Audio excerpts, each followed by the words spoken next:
Hello साथियों, मैं BL लूणा मेरे यूट्यूब चैनल स्टडी टाइम में आपका हार्दिक स्वागत करता हूं।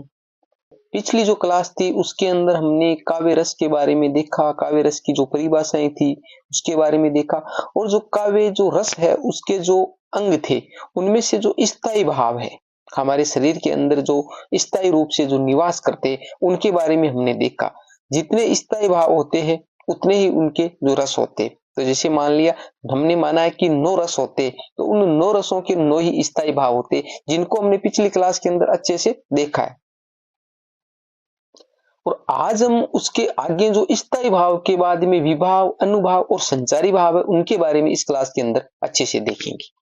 तो अगर आप मेरे चैनल पर पहली बार विजिट कर रहे हो तो चैनल को सब्सक्राइब कर ले, बेल आइकन को ऑल पे प्रेस कर ले ताकि जब भी मैं कोई नया वीडियो अपलोड करूं तो उसका नोटिफिकेशन आपको तुरंत मिल सके। क्योंकि इस प्लेटफॉर्म पर हम संपूर्ण फर्स्ट ग्रेड का कोर्स करेंगे जो हमारे हिंदी से संबंधित हो।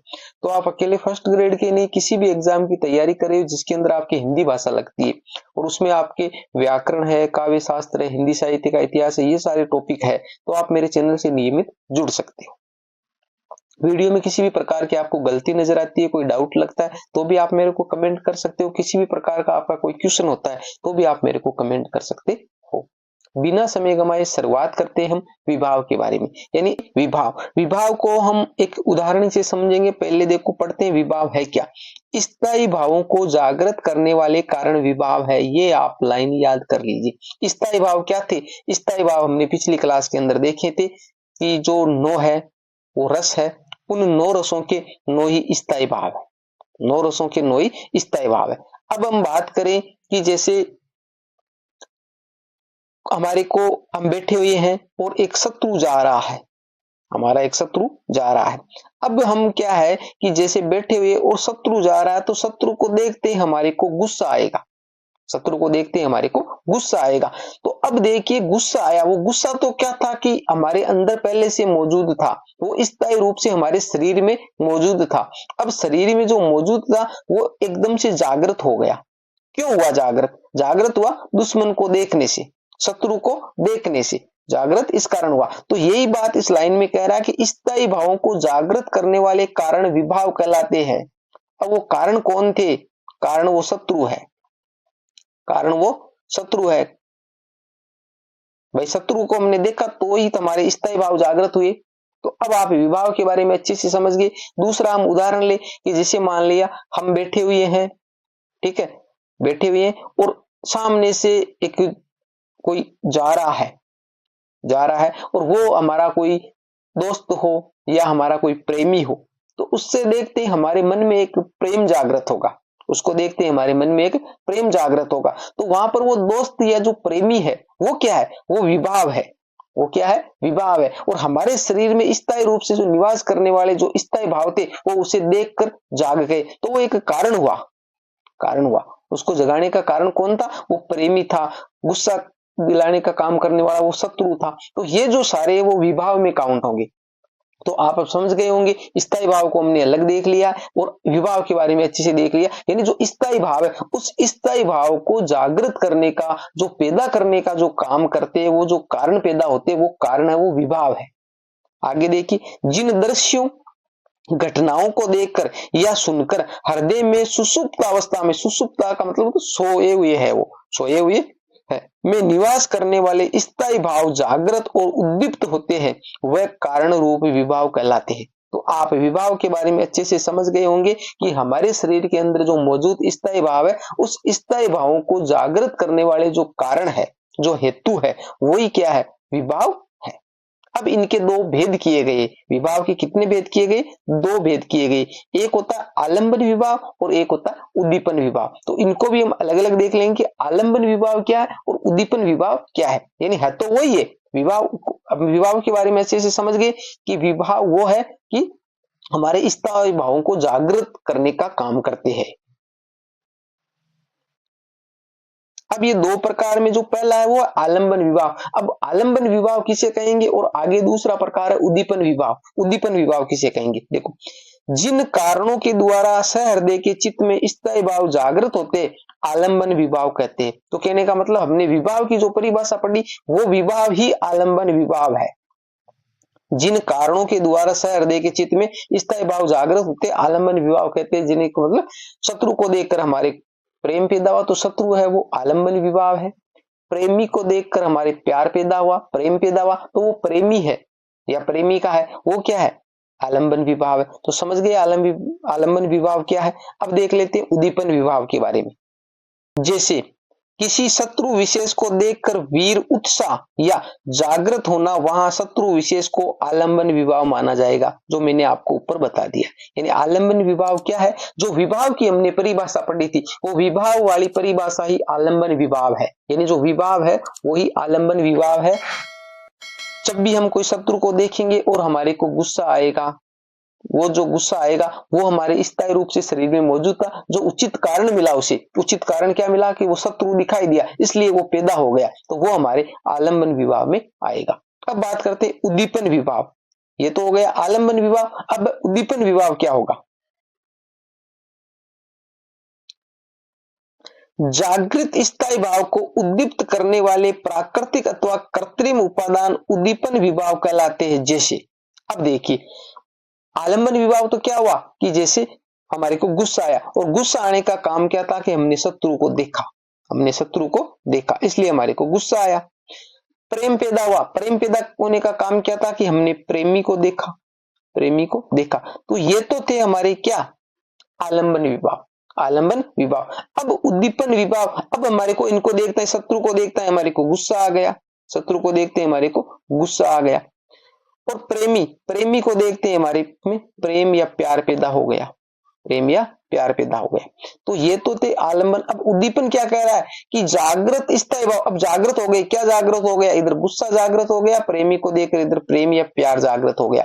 करने वाले उद्दीप्त करने वाले प्राकृतिक अथवा कृत्रिम उपादान उद्दीपन विभाव कहलाते हैं। यानी जागृत जो स्थायी भाव है, जागृत ये गुस्सा हो गई, अब उद्दीप्त इनको तेज करने वाले कारण का मतलब कि अब जो वो शत्रु है, अब जैसे मान लिया शत्रु हमारे को ललकार रहा है, कुछ गालियां दे रहा है, शत्रु हमारे को ललकार रहा है, कुछ गालियां दे रहा है, तो काम कौन, वो शत्रु ही कर रहा है भाई, विभाव है, वो विभाव इनसे ही संबंधित होगा। तो ये हमारे को जैसे गालियां दे रहा है तो हमारे को और गुस्सा तेज हो जाएगा। उद्दीप्त करने का जो प्राकृतिक और कृत्रिम जो कारण होते हैं, तो ये जो हमारे को गालियां देगा तो हमारे को और तेज गुस्सा आएगा। दूसरी बात, जो प्रेमी है वो अगर हमारे पास में कुछ प्यार भरी बातें करे, ठीक है, या कुछ ऐसी हरकतें करे, तो वो प्यार है वो थोड़ा ज्यादा हो जाएगा। तो ये जो कारण है वो क्या है, उद्दीपन विभाव में आएंगे। तो अब आप विभाव है उस विभाव के बारे में अच्छे से समझ गए, आलम्बन विभाव क्या है और उद्दीपन विभाव क्या है। अब देखिए उत्साह स्थायी भाव के जागृत होने के पश्चात,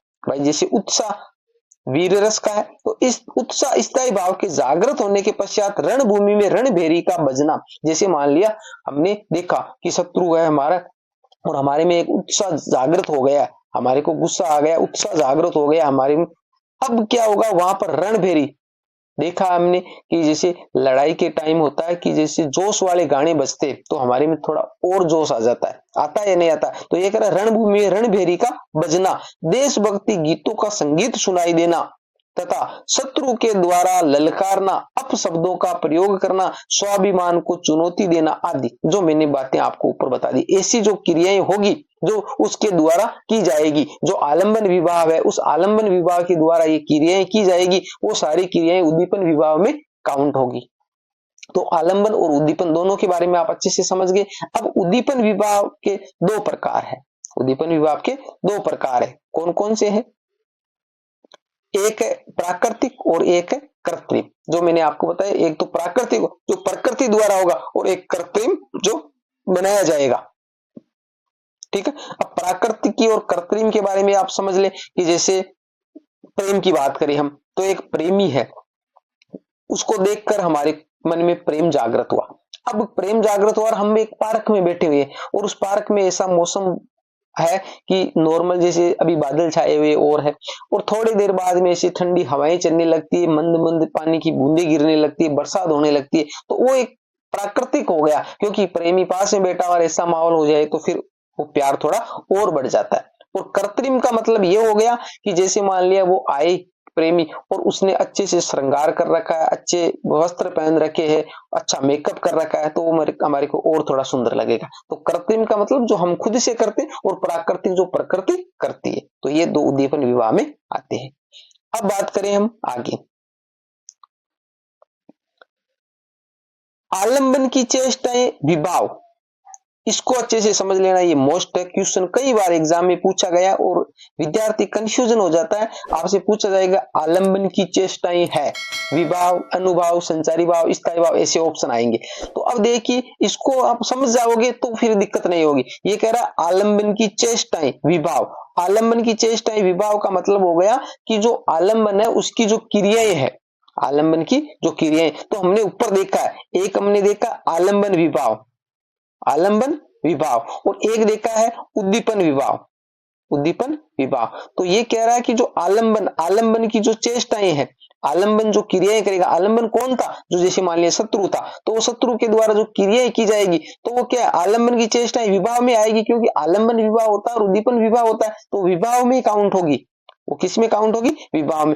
अब कह रहा आश्रय की चेष्टा है, आश्रय कौन होता है, आश्रय वो होता है जिसके अंदर वो गुण पैदा हुए थे। जिस प्रकार हमने शत्रु को देखा और गुस्सा आया, तो गुस्सा किसको आया था, गुस्सा जिसको आया, गुस्सा जिसको, जैसे मान लिया हमको गुस्सा आया, तो हम वहां पर क्या आश्रय की चेष्टा है वो अनुभाव में काउंट होगी, यानी आश्रय फिर काम करेगा, क्या काम करेगा, जैसे मान लिया शत्रु को देखा, शत्रु को देखते हैं उसके मन में ऐसे गुस्सा आ गया, तो हो सकता है फिर गुस्सा आने के बाद में वो हाथ पैर चलाए, कुछ गालियां खुद भी दे, तो ये जो क्रियाएं होगी वो अनुभाव में काउंट होगी, जो अनुभाव को हम आगे पढ़ेंगे। तो अब आलंबन के और आश्रय के बारे में अच्छे से समझ गए। आश्रय वो खुद होता है जिसके अंदर वो स्थायी भाव जागृत होते हैं, फिर उनके द्वारा जो की गई क्रियाएं। आगे देखिए, आश्रय कौन है, जिसके हृदय में अनुकूल कारण से स्थायी भाव जागृत एवं उद्दीप्त होता है, उसे आश्रय कहते हैं। तो आश्रय वो हुआ जो जिसके अंदर स्थायी रूप से वो मौजूद भाव थे और वो जागृत हुए, तो वो आश्रय कहलाता है। अब बात करते हैं हम अनुभाव की, बात करते अनुभाव की। तो स्थायी भाव को हमने अच्छे से समझ लिया, विभाव को हमने अच्छे से समझ लिया। विभाव के दो थे, एक था आलंबन विभाव और एक था उद्दीपन विभाव। अब उद्दीपन विभाव में कृत्रिम और प्राकृतिक दो होते। अब बात करें हम अनुभाव की।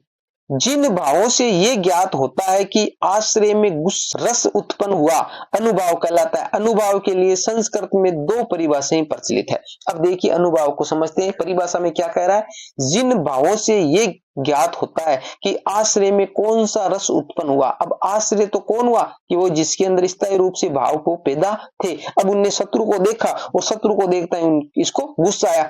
अब पता कैसे चलेगा कि इसको गुस्सा आया, भाई गुस्सा है वो पता कैसे चलेगा। तो हम देखते हैं कि उसकी आंखें लाल हो जाएगी, भाई गुस्सा आने से आंखें लाल हो जाएगी, उसका शरीर फड़कने लगेगा, जो शरीर पर जो रोम छिद्र है उनमें जो बाल है वो बाल खड़े हो जाएंगे, ठीक है, आंखें तन जाएगी। तो ये जो हमारे को उसको गुस्से को एक अनुभव, क्योंकि एक भाव है, गुस्सा, प्रेम, घृणा, ये क्या है, भाव है। हम किसी से प्रेम करते तो हम जैसे थोड़ा मंद मंद मुस्कुराने लगते हैं किसी हम प्रेमी को देखकर, ठीक है, चेहरे में थोड़ी चमक सी आ जाती है, आंखों की थोड़ी जो हमारी देखने की जो स्टाइल बोलते हैं वो होती है, वो एक अलग तरह की होती है। तो ये क्या है, ये इनसे हमारे को पता चलता है कि इसके प्रेम जागृत हुआ या गुस्सा जागृत हुआ। तो ये जो क्रियाएं जो आश्रय द्वारा की जाती है वो किसमें काउंट होती है, अनुभाव में। इनके द्वारा जो दिखाई देती है हमारे को वो अनुभाव में। तो अनुभाव के लिए संस्कृत में दो परिभाषाएं हैं। क्या क्या परिभाषाएं देख लेते हैं। पहली परिभाषा है अनुभाव भावबोध के, यानी भावों का बोध कराने वाले लक्षण भाव अनुभाव कहलाते हैं। यानी जो हमारे विभाव थे जो हमने पढ़ लिए। अब अनुभाव, अनुभाव का मतलब हुआ कि जो विभाव के द्वारा जो हमारे को दिखाई दिया, जैसे शत्रु दिखाई दिया तो हमारे को गुस्सा आया। अब उस गुस्से को हम पहचानेंगे कैसे, तो ये कह रहा है कि उस भाव को जागृत हुआ है, उसको पहचानने के जो कारण है, जो लक्षण है, वही क्या है, विभाव, अनुभाव है। वही क्या है, अनुभाव है। तो हमारे को जैसे गुस्सा आया तो उस गुस्से को पहचानने के जो, जैसे मान लिया आंखें लाल हो गई है, चेहरा है वो हमारे को थोड़ा अलग तरह का दिखाई दे रहा है, तो वो कहने का मतलब उसको हमारे को लगता है कि इसको गुस्सा आया। तो ये भाव है, भावों का बोध कराने वाले, बोध का मतलब जानना, उसकी जानकारी करवाते हैं हमें। अनुपश्चात भवंती इति अनुभाव, रस जागृत होने के पश्चात उत्पन्न होने वाले भाव अनुभाव कहलाते। ये दो परिभाषाएं हैं।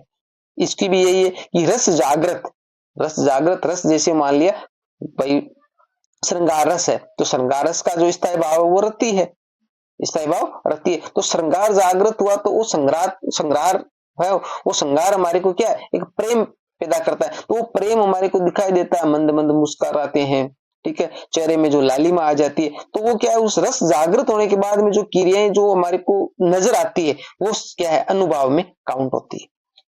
संक्षेप में अनुभव रस की प्रतीति कराने का कार्य करते हैं। जैसे प्रतीति का मतलब जानकारी,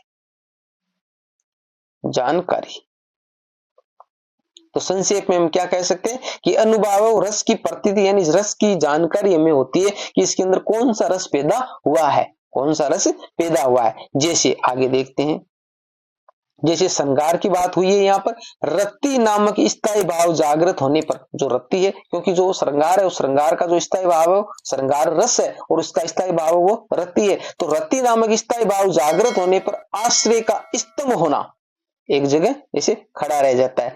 स्वर भंग होना, यानी जब कोई बात करते हैं, जैसे कई बार हम प्रेमी से मिलते हैं तो जो कहना चाहते हैं वो कह नहीं पाते, अटक अटक कर बोलने लगते। शरीर कंप कपाना, देखना जब दो प्रेमी आपस में एक जगह होते हैं, पहले बार मिलते हैं तो हृदय की धड़कनें बढ़ जाती है। शरीर पुलकित होना, अपने आप बातें करना, बार बार आईना देखना आदि अनुभव। जब जैसे मान लिया कई बार हमने ऐसा होता है कि प्रेमी से मिलने के लिए जाना है तो हमारे मन में एक अलग सी उत्साह होती है, फिर हम बार बार आईने को जाकर देखते हैं कि कुछ सजावट में कमी तो नहीं रह गई। तो ये जो सारे लक्षण है ना वो परिस्थितियां देखकर अलग अलग पैदा होते।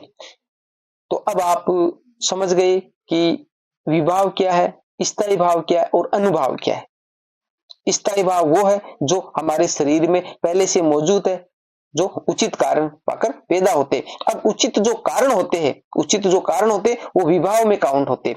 आलंबन विभाव और उद्दीपन विभाव। आलंबन विभाव वो है जो उचित कारण है, वो आलंबन विभाव। जैसे शत्रु, अब वो शत्रु के द्वारा जो क्रियाएं कुछ की जाती है वो हमारे उद्दीपन क्रियाएं की जाती है वो आलंबन विभाव में आ जाती है। और फिर हम बात करते हैं अनुभाव। अनुभाव का मतलब वो है कि जो स्थायी भाव जागृत हुआ, उस जागृत होने के स्थायी भाव के जो आश्रय, उसमें पता कैसे चलेगा, तो जो आश्रय द्वारा जो क्रियाएं जो चेष्टाएं की जाती है वो क्रियाएं वो अनुभाव में काउंट होती है। अब अनुभाव है उसके 4 प्रकार किए गए, यानी 4 प्रकार बताए गए अनुभाव के। एक होता कायिक, कायिक का मतलब होता काया या शरीर द्वारा हमें पता चले वो होता है कायिक अनुभाव।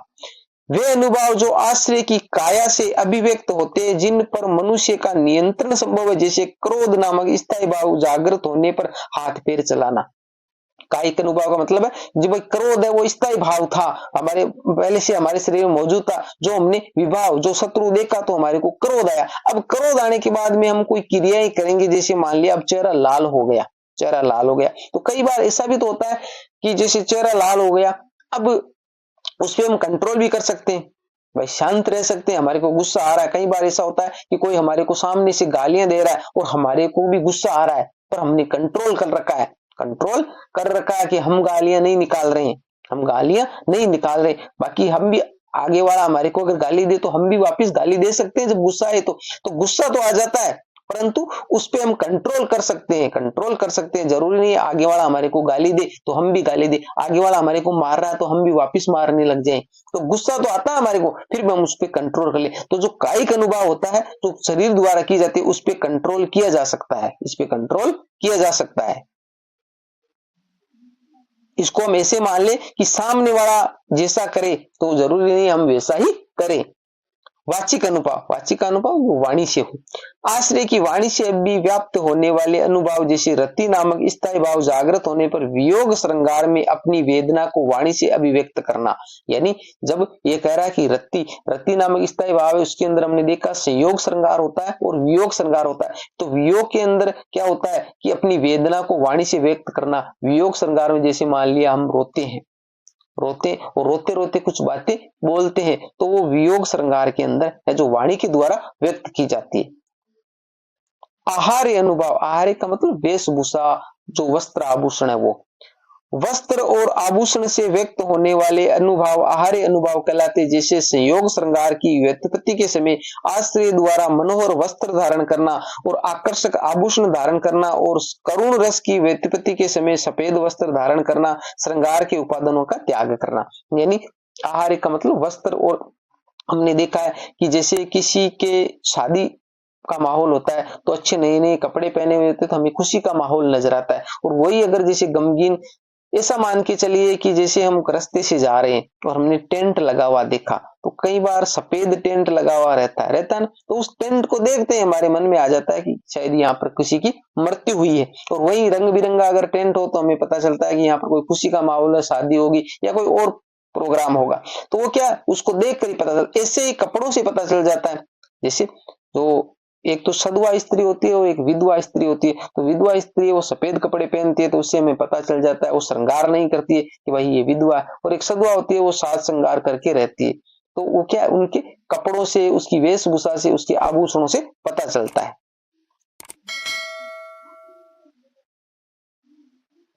अब बात करें सात्विक अनुभाव। अब ये जो महत्वपूर्ण है सात्विक अनुभाव, सत्व के योग से उत्पन्न भाव सात्विक अनुभाव कहलाते, अर्थात वे अनुभाव जिन पर मनुष्य का कोई नियंत्रण नहीं हुआ। ये 8 प्रकार के होते हैं। सात्विक अनुभावों की संख्या कितनी है? इसको अयत्नज भी बोला जाता है। अयत्नज। अयत्नज का मतलब अ का मतलब नहीं, यत्न का मतलब जो कोई भी जो क्रिया, ठीक है, और जय का मतलब जन्मना, यानी बिना क्रिया किए ही जो जन्मे, अयत्नज भी कहा जाता है। आपको पूछ लिया जाएगा सात्विक भाव का अन्य नाम है अयत्नज। अयत्नज भी कहा जाता है जो बिना क्रिया के ही पैदा हो, बिना क्रिया के ही जन्म ले। ये 8 प्रकार के होते हैं जिसको हम यहाँ देखेंगे। अब ये क्या है कि इसके अंदर मनुष्य का कोई नियंत्रण नहीं होता। ऊपर वाले हमने थे कि जैसे मान लिया कोई सधवा स्त्री है तो वो जरूरी नहीं कि पूरे साज श्रृंगार करे, सिंपल, किसी को सिंपल रहना पसंद होता है तो उस पर रति नामक भाव, वो जो स्थायी भाव वो जागृत हो गया श्रृंगार की, फिर भी हम जरूरी नहीं है कि उसमें कुछ करें। वाणी का मतलब वाची के द्वारा हम जरूरी नहीं है कि आगे वाले को गालियां बके ही, हम चुप भी रह सकते हैं। और वही काया द्वारा है। तो जैसे कि कोई हमारे को मारा है तो हम वापिस मारे, तो इन पे सभी पे कंट्रोल था। वो 3 हमने देखा, कायिक, वाचिक और जो आहार्य, इन पे कंट्रोल था। परंतु जो सात्विक अनुभाव है इस पे कोई कंट्रोल नहीं है, इस पे हम कंट्रोल नहीं कर सकते। कौन सी बातें कंट्रोल नहीं कर सकते? जैसे स्तंभ, जड़ होना। कभी कभार ज्यादा गुस्सा आता है, ज्यादा टेंशन रहता है तो बैठे बैठे हम मूर्छित हो जाते, हमें पता ही नहीं चल रहा है कि हम मूर्छित हुए या नहीं हुए। कंप वेपतु, शरीर का कंप कपाना, कभी कभी बैठे बैठे शरीर कंप कपाने लगे। जैसे कभी सर्दी लगती है तो शरीर ऐसे कंप कपाना लगता है, अब उस पर हम कंट्रोल नहीं कर सकते, वो अपने आप ही हो रहा है। सवेद, पसीने पसीने होना, बैठे बैठे कई बार पसीने पसीने हो जाता है, हमें पता ही नहीं चलता कि पसीना आ रहा है, तो इस पे कंट्रोल नहीं है, वो अपने आप ही वापिस कम हो जाता है, कभी तेज हो जाता है। स्वर भंग, आवाज का रुकना, परवाह का टूटना। जैसे स्टेज पे जाते हैं बोलने के लिए, जब माइक हाथ में रहता है तो आवाज आना ही बंद हो जाती है। अब उस पर कंट्रोल नहीं, हम बोलना चाह रहे हैं फिर भी आवाज नहीं आ रही है बाहर। रोमांच, रोम रोम बाल पुलकित होना, कई बार बाल खड़े हो जाते वो अपने आप ही वापिस बैठ जाते, जो शरीर के रोम छिद्र होते वो छोटे छोटे बाल, अश्रु आंसू निकलना, तो इन पे कंट्रोल नहीं कर सकते, ये अपने आप होते हैं। आगे देखो, इसके बाद में वेवरणी, वेवरण का मतलब वर्ण या रंग उड़ना। प्रलंब, मूर्छित होना।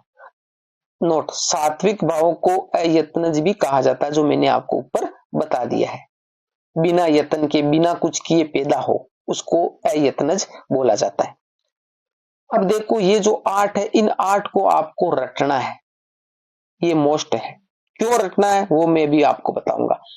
इसलिए रटना है कि आगे हम पढ़ेंगे संचारी भाव, आगे पढ़ेंगे हम संचारी भाव। उन संचारी भावों की संख्या 33 होती है। संचारी भावों की संख्या कितनी होती है? 33 होती है। और जो हमने पढ़े हैं, जो ये सात्विक जो अयत्नज है, इनकी संख्या 8 होती है। तो इन 8 को आप रट लीजिए, 8 को रट लीजिए। अब आपसे पूछा जाएगा निम्न में से जो अयत्नज है या जो सात्विक भाव है। अब 3 इनमें से नाम देगा, एक है वो 33 जो संचारी भाव उनमें से देगा, उसको छांटना होता है। तो जब तक आप ये अच्छे से, क्योंकि ये मिलते जुलते होते हैं, जब तक आप इनको अच्छे से याद नहीं करोगे तो उनको आप अच्छे से नहीं कर पाओगे। तो इसलिए आप इन 8 को रट लीजिए, 8 को रट लेंगे, ये 8 नाम आते हैं, वो जो एक अलग दिखाई देगा वो फिर अलग हो जाएगा। तो आपका एक क्वेश्चन है यहाँ से सही हो जाएगा, और ये मोस्ट है, एक क्वेश्चन पक्का आएगा इनमें से, याद कर लेना अच्छे से, ठीक है। अब हम जो लास्ट प्रकार है वो बात करें संचारी भाव की। हमने स्थायी भाव को देखा, विभाव को देखा, अनुभाव को देखा, और अब संचारी भाव। संचारी भावों की संख्या मैंने आपको बता दी 33 होती है। क्या है संचारी भाव, देखिए। संचार शब्द सम धन 4 शब्दों के योग से निर्मित है, जिसका अर्थ होता है साथ साथ विचरण करना।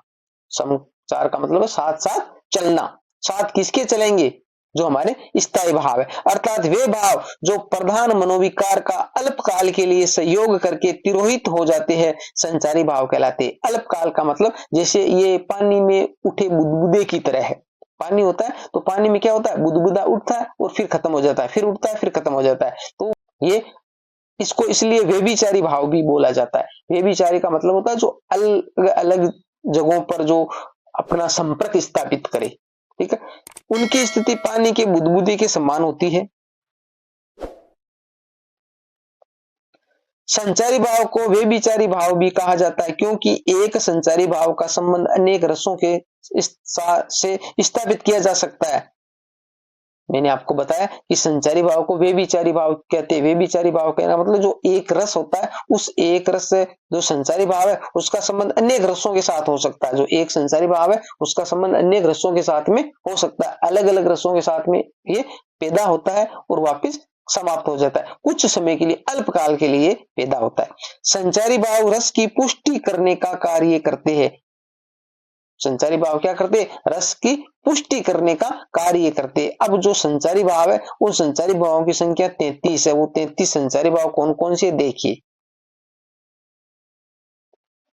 हर्ष है, गर्व है, उत्सुकता है, चपलता है, मद है, उन्माद है, विरडा है, अविहित है, शोपन, निद्रा, विबोध, श्रम, आलस्य, व्याधि, अपस्मार, ग्लानि, जड़ता, मोह, मरण, दैन्य, निर्वेद, शंका, त्रास, आवेग, विषाद, चिंता, स्मृति, वितरक, धृति, मति, अमर्ष, असूया और उग्रता। तो अब ये 33 है, इसको याद करने से अच्छा है कि जो सात्विक भाग है वो 8 दे रखे हैं, वो याद कर लीजिए। आप जो यत्नज है उनको याद कर लीजिए। जो 8 को याद कर लेंगे, इनमें से कोई नाम आए तो फिर आप उसको पहचान पाओगे। आगे नोट में क्या लिखा हुआ है, नोट में लिखा है रस की उत्पत्ति कराने वाले विभाव, रस की प्रतीति कराने वाले अनुभाव, रस की पुष्टि कराने वाले संचारी भाव। तीनों को मैंने यहां पर इसलिए लिखा है कि एक बार आपको अच्छे से, पहले हमने चर्चा कर ली पर एक बार इसको और अच्छे से समझा दूं, आपके क्वेश्चन गलत ना हो।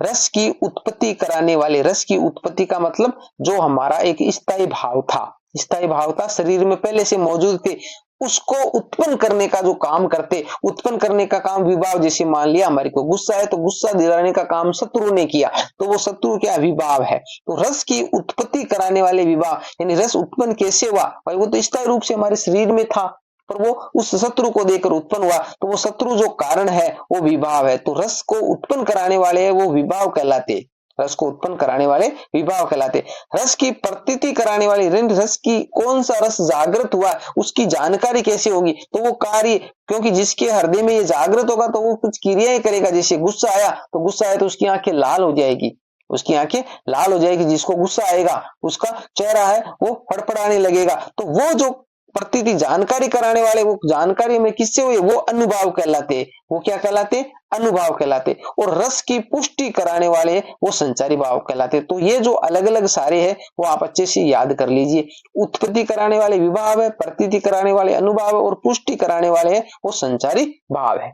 समझ में आ गया, तो इनको अच्छे से आप ध्यान में रखिए, अच्छे से याद कर लीजिए। तो ये हमारा रस का टॉपिक था, जिसको मैंने जितना अच्छे से आपको समझा सकता था उतने अच्छे से समझाने की कोशिश की है। अच्छे से आपको समझ में भी आया होगा। कुछ आप अपने आप से उदाहरण देखिए, जितने आप अभ्यास करोगे उतना अच्छे से आप इसको समझ पाओगे। कोई कंफ्यूजन, कोई डाउट है तो आप मेरे को कमेंट कर सकते हो। अभी तक आपने चैनल को सब्सक्राइब नहीं किया तो सब्सक्राइब जरूर कर ले। अब देखिए, काव्य शास्त्र के अंदर हमने अलंकार है, छंद है, शब्द शक्ति है, रस है, काव्य गुण है, ये सभी जो दे रखे थे वो कर लिए। इससे आगे हमारे जो सिलेबस के अंदर काव्य हेतु है, काव्य लक्षण है, काव्य प्रयोजन है वो दे रखे, रस निष्पत्ति है, ठीक है, अरस्तु का अनुकरण सिद्धांत है, तो वो सभी है वो हम अगले जो आगे वाले जो क्लास है उसके अंदर करेंगे। तो आप नियमित मेरे चैनल से जुड़े रहिए। मिलते हैं अगली वीडियो में, तब तक के लिए जय भीम, जय भारत।